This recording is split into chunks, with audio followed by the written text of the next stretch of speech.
الرجيم بسم الله الرحمن الرحيم ومن أعرض عن ذكري فإن له معيشة ضنكا ونحشره يوم القيامة أعمى قال رب لم حشرتني أعمى وقد كنت بصيرا قال كذلك أتتك آياتنا فنسيتها وكذلك اليوم تنسى. اس آیت شریفہ میں اللہ رب العزت فرما رہے ہیں کہ جو آدمی ہمارے ذکر سے اعراض کرے گا، منہ موڑے گا. اب سوال یہاں یہ ہے کہ ذکر سے مراد کیا ہے؟ علامہ ابن کثیر رحمۃ اللہ علیہ فرماتے ہیں کہ ذکر سے مراد آیات قرآنیہ ہے، اور بعض مفسرین فرماتے ہیں کہ ذکر سے مراد اقوال نبویہ ہے. دونوں کے اندر بظاہر کوئی تضاد نہیں ہے، چاہے ذکر سے مراد قرآن کی آیتیں لی جاوے یا ذکر سے مراد آپ علیہ السلام کے ارشادات لیے جائے.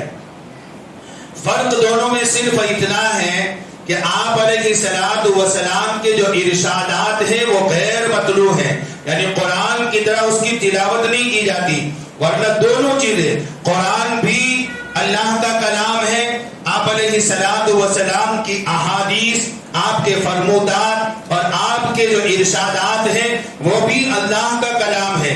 دلیل اس کے قرآن میں موجود ہے. اللہ نے قرآن میں فرمایا ما ينطق عن الهوى ان هو الا وحی یوحی. اللہ کے پیغمبر فرماتے ہیں میں جو بھی بات کرتا ہوں اپنی جانب سے نہیں کرتا. ما ينطق عن الهوى، میری ہر بات، ساری باتیں من جانب اللہ وحی ہوتی ہیں. بہرحال آیت کا خلاصہ یہ ہے کہ جو اللہ کے قرآن کی آیتوں سے منہ موڑے گا، قرآن کا حکم اس کے سامنے ہے، قرآن کے احکامات اس کے سامنے ہیں، نبی علیہ السلام کی احادیث کے ذریعے سے جو پیغامات، دین کی جو چیزیں، دین کے جو بنیادی احکام مجھ تک اور آپ تک پہنچے، پھر میں اور آپ عملی زندگی میں اعرضا، ان چیزوں سے روگردانی کریں، منہ موڑ لیں، ان پر عمل نہ کریں گے تو اللہ تعالیٰ اس بندے کو دو عذاب دیں گے. پہلا عذاب اللہ تعالیٰ اس کو دنیا کی زندگی کے اندر دیں گے. دنیا کی زندگی میں اس کا عذاب کیا ہوگا؟ اللہ فرماتے ہیں معیشتاً ضنکا، اس کی زندگی کو ہم تنگ کر دیں گے.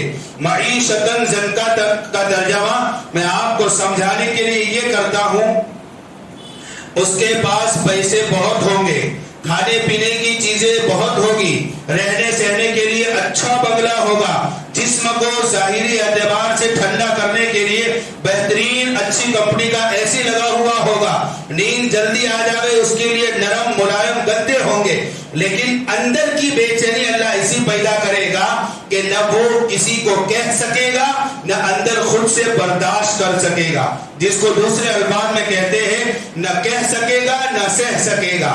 ایسی مصیبت کے اندر اللہ تعالیٰ اس کو مبتلا کر دیں گے. یہ تو دنیا کا عذاب ہے. آخرت کے اندر جب میدان محشر میں اس کی حاضری ہوگی تو اللہ تعالیٰ اس کو اندھا اٹھائیں گے تو وہ اللہ سے عرض کرے گا، اے باری تعالیٰ قال رب لم حشرتنی اعمی، آپ نے مجھے نابینا اندھا کیوں اٹھایا، حال یہ کہ میں تو دنیا میں دیکھتا تھا، وقد كنت بصیرا.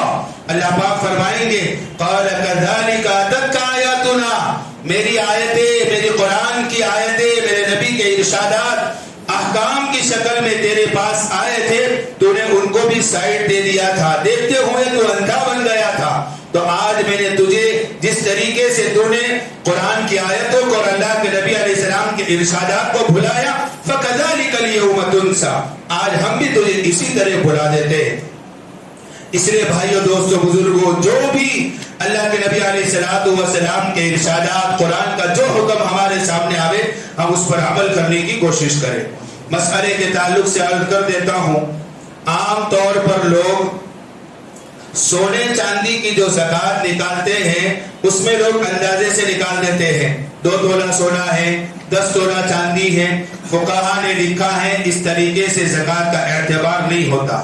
آپ کو زکوٰۃ نکالنی ہے، کتنا سونا ہے، کتنا چاندی ہے، سونار کی دکان پر جائیے، اچھے سے اس کا وزن کرائیے تاکہ آپ کو صحیح اس کا وزن پتا چلے. اس کے بعد ایک تو یہ ہے کہ اس کا صحیح سے وزن کرانا، یہ ایک پہلو ہے۔ دوسرا، جس دن زکوٰۃ ادا کرنی ہے، آج 12ویں روزے کو 14 اپریل کو زکوٰۃ ادا کرنی ہے، مارکیٹ میں سونے کا چاندی کا کیا ریٹ ہے اسی کے حساب سے زکوٰۃ نکالنی پڑے گی۔ وزن آج کرایا، زکوٰۃ آپ نکال رہے 15ویں روزے کو 16ویں روزے کو، تو پھر حساب آپ کا جو ہوگا وہ اس دن مارکیٹ کا جو بھاؤ ہوگا اس کے حساب سے۔ مثال کے طور پر 22 کیرٹ سونے کا آج کا بھاؤ 48,600 روپے ہے مارکیٹ کے اندر، تو آج اگر آپ زکوٰۃ نکالیں گے تو اس کا حساب ایسے کریں گے 48,600 روپے کے حساب سے۔ گزشتہ کل بھاؤ 49,000 روپے تھا، آج 400 روپیہ گھٹ گیا، ہو سکتا ہے کل 50,000 ہو جاوے یا ہو سکتا ہے 47,000 بھی ہو جاوے، تو جو مارکیٹ کا بھاؤ ہوگا اسی دن کا حساب کیا جائے گا۔